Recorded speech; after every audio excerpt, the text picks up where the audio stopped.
Friends, स्वागत है आपका आपके अपने YouTube channel OCC by Vipul sir में। दोस्तों, आज हम लोग पढ़ेंगे बीएससी सेकेंड ईयर के फिजिक्स के सेकेंड पेपर के, जिसका नाम है इलेक्ट्रोमैग्नेटिक्स के मोस्ट इंपॉर्टेंट क्वेश्चन के पार्ट नंबर 11 में। दोस्तों, जैसा कि मैं आप लोगों को हर वीडियो में बताता हूं कि ये सिर्फ बीएससी सेकेंड ईयर के लिए नहीं है। अगर आप लोग क्लास 12 में हैं, क्लास 11 में हैं, या फिर आप किसी भी क्लास में क्यों ना हो, पॉलिटेक्निक ही क्यों ना कर रहे हो, अगर आपके सिलेबस में ये सारे टॉपिक्स हैं या ये जो टॉपिक इस वीडियो में पढ़ाया जा रहा है टॉपिक अगर आपके सिलेबस में है तो प्लीज़ आप लोगों का स्वागत है। आप लोग आइए, पढ़िए, बिल्कुल सेम का सेम कॉन्सेप्ट वहाँ पर भी रहेगा। आप लोग ये मत सोचा करिए कि ये पर्टिकुलरली सिर्फ बीएससी सेकेंड ईयर में ही काम देगा, ऐसी कोई बात नहीं होती है। ठीक है, तो आज का जो हम लोग का टॉपिक है, उस टॉपिक में हम लोग पढ़ेंगे मैग्नेटिक फ्लक्स को, जो कि अपने आप में एक बहुत ज़्यादा इंपॉर्टेंट टॉपिक है। ये बात आप लोग जानते होंगे, नाम से ही समझ गए होंगे, मैग्नेटिक फ्लक्स, जो कि बार बार आपके एग्जाम में पूछा जाता है। लेकिन एक बात है इसमें कि जब भी ये क्वेश्चन पूछा जाता है मैग्नेटिक फ्लक्स, ये आपसे लॉन्ग में नहीं पूछा जाता है। जब भी पूछा जाता है तो शॉर्ट में ही पूछा जाता है, यानी कि 1 से 1.5 नंबर में या 2 नंबर में क्वेश्चन पूछा जाता है। तो बहुत ज़्यादा लंबा चौड़ा इसको नहीं लिखना होता है, छोटा सा आप लोग आंसर इसका लिख देंगे, बहुत आराम से आपको नंबर मिल जाता है। बस इसकी डेफिनेशन आपको अच्छे तरीके से पता होनी चाहिए, इसकी अंडरस्टैंडिंग आपके दिमाग में क्लियर होनी चाहिए, और उसी को आप चाहें जितना मर्जी एक्सप्लेन करके लिख दीजिए, आपका आंसर बिल्कुल सही होगा और आराम से आपको पूरा का पूरा नंबर मिल जाएगा। तो आते हैं, देखते हैं कि मैग्नेटिक फ्लक्स हम लोग किसे कहते हैं। तो मैग्नेटिक फ्लक्स हम लोग किसे कहेंगे, ध्यान से समझिएगा, हम आपको समझाने चल रहे हैं, फिर अभी हम फिगर के माध्यम से भी आपको समझाने की कोशिश करेंगे।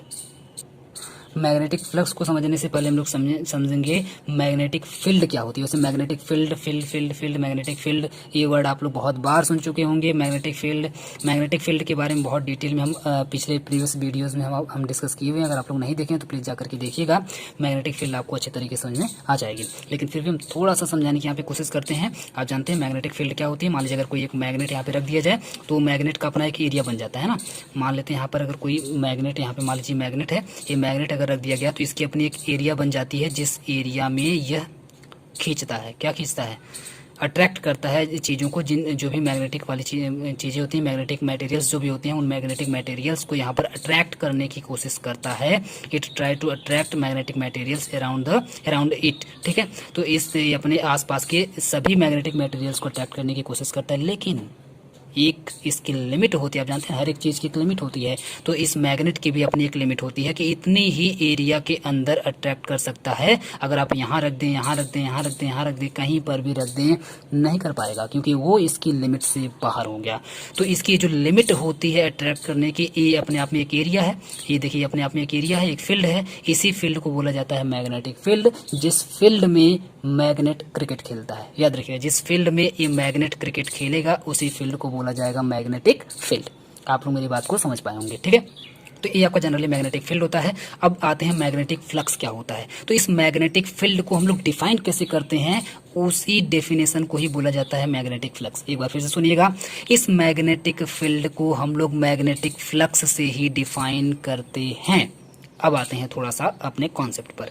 Magnetic field through a given surface, अगर आपको कोई एक सरफेस दे दिया जाए तो उसके मैग्नेटिक फील्ड की हम लोग बात कर रहे हैं। तो magnetic field through a given surface is defined as the total number of magnetic lines induction passing through the surface.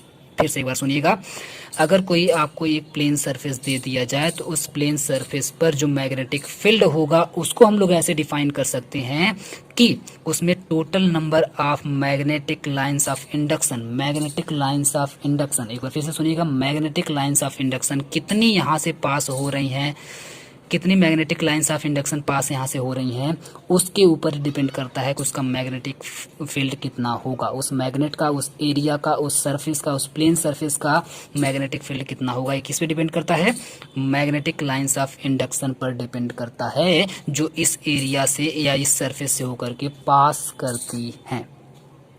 तो इससे हमको क्या फ़ायदा, इससे फ़ायदा ये है कि ये जो लाइंस पास करती हैं, इन्हीं लाइंस को ही बोला जाता है मैग्नेटिक फ्लक्स। इन लाइंस को क्या बोला जाता है, मैग्नेटिक फ्लक्स बोला जाता है।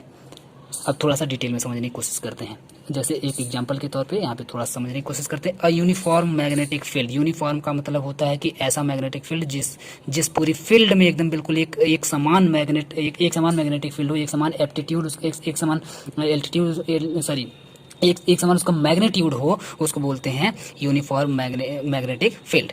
Then magnetic flux passing through this area is called phi. देखिए फाई बना हुआ है, थोड़ा सा ध्यान दीजिएगा। फाई से हम लोग डिनोट करते हैं मैग्नेटिक फ्लक्स को। फाई से हम लोग किससे डिनोट करते हैं? मैग्नेटिक फ्लक्स को डिनोट किया जाता है। अब आते हैं, थोड़ा समझने की कोशिश करते हैं। इस फिगर को ध्यान से देखिए, इस फिगर को सबसे पहले ध्यान से देखिए। ये जो आपका, ये मान लीजिए एक प्लेन फिगर है, प्लेन सरफेस है जिसकी बात हम लोग कर रहे थे। ये मान लीजिए एक अपना सरफेस है, और इस सरफेस, ये समझिए मैग्नेटिक सरफेस है, और मैग्नेटिक सरफेस होगा तो इसका अपना कोई मैग्नेटिक फील्ड इसके आसपास होगा, इसका अपना कोई मैग्नेटिक फील्ड होगा। तो इस मैग्नेटिक फील्ड से इसका जो, इस सरफेस का जो मैग्नेटिक फील्ड होगा, इससे आप देखेंगे ना कुछ लाइंस इस तरीके से यहाँ से इसके बीचों बीच आप देख रहे हैं, यहाँ से घुस रही है और यहाँ से निकल रही है। देखिए इसका मतलब है इसके बीचों बीच से यहाँ से कुछ लाइंस ऐसे निकलती हैं, जिस तरीके से यहाँ पे आपको फिगर में दिखाया गया है। ये जो लाइंस निकलती हैं, इन्हीं लाइंस को ही हम लोग बोलते हैं बी, और बी का मतलब होता है मैग्नेटिक फ्लक्स। ठीक है, बी का मतलब होता है यहाँ पे मैग्नेटिक फ्लक्स, समझिए, सॉरी मैग्नेटिक फील्ड। और यहाँ पे जब फाई इसके साथ जब लगा दिया जाता है, जैसे फाई बी, तो ये आपका हो जाता है मैग्नेटिक फ्लक्स हो जाता है। ठीक है, तो फाई बी इक्वल टू क्या हो जाएगा? B into S. बी क्या है यहाँ पे? बी है आपका मैग्नेटिक फील्ड, और यस क्या है यहाँ पे? तो यस है आपका ये सरफेस। ये जो पूरा सरफेस है, इस सरफेस को यस माना गया है। यहाँ पर ये जो इसका जो मैग्नेटिक फील्ड है, मैग्नेटिक फील्ड को बी माना गया है। और ये जो लाइन्स निकल रही हैं, ये आप समझिए यही आपका मैग्नेटिक फ्लक्स है जो इस पूरे मैग्नेटिक फील्ड के अंदर है। और यहाँ पर क्योंकि इस तरीके से अगर लाइन्स निकल रही हैं, तो आप जानते हैं अगर यहाँ से परपेंडिकुलर ड्रॉ किया जाए तो अपना एक एंगल बनेगा, कोई एक थीटा एंगल भी बनेगा। तो थीटा, अगर एंगल जो बनेगा उसको हम लोग थीटा माने हुए हैं। और इसके साथ साथ यहाँ पर जो ये जो परपेंडिकुलर है, परपेंडिकुलर को एन कैप माना गया है। तो अगर हम लोग सीधे सीधे मैग्नेटिक फ्लक्स की बात करें तो phi B equal to B into S होता है। और इसमें अगर हम लोग इस परपेंडिकुलर को भी अगर हम लोग मिला दें, तो परपेंडिकुलर मिलाने के बाद B into n cap, n cap का मतलब होगा परपेंडिकुलर। ठीक है, तो B into n cap S equal to d S cos theta होता है। अगर यहाँ पे एंगल को मिला लिया जाए और परपेंडिकुलर को अगर मिला लिया जाए तो ये फॉर्मूला भी बन जाता है। ये भी आपका मैग्नेटिक फ्लक्स का ही फार्मूला है। तो ये दोनों फार्मूले आप लोग आराम से याद कर लीजिएगा। इन दोनों फार्मूले को आपको एग्जाम में मेंशन करना होगा। साथ ही साथ ये छोटा सा एक अगर आप लोग फिगर बना देते हैं तो बहुत ही आराम से आपका पूरा मैग्नेटिक फ्लक्स कंप्लीट हो जाता है। बहुत ही बढ़िया आपका आंसर माना जाएगा और पूरा का पूरा आपको नंबर प्रोवाइड किया जाएगा। तो उम्मीद करते हैं मैग्नेटिक फ्लक्स आपको बहुत अच्छे तरीके से समझ में आया होगा।